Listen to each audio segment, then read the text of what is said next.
guys. Yun, kumakain kami ng mangga.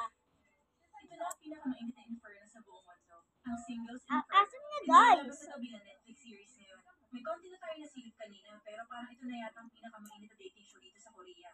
Oo, gusto yung opening. Para sa akin, ang ganda ng katawan nila. Tama ka dyan. Opening pa lang yun, pero nalilita ako sa mga nakita ko kanina. Oo.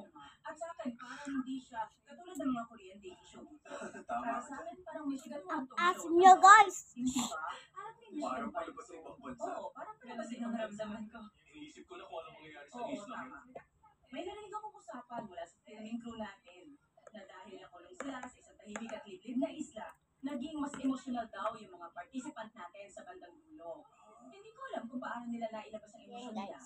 Pero naiintindihan ko kasi kapag nasa isla ka at wala kang ibang pwedeng gawin kundi ang magmahal, magiging Dito emosyonal ka kaya siya Tama, kayo. kasi wala ka namang ibang Ito ka, paglalabas na dyan doon. ka. Oo, at wala Pakita rin ka silang sa kaibigan vlog. doon. Mismo, magkakaaway sila Dami lahat ko. doon.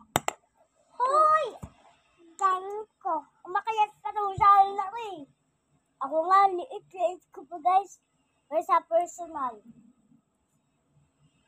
Pero sa personal na tumayo ko. Ate.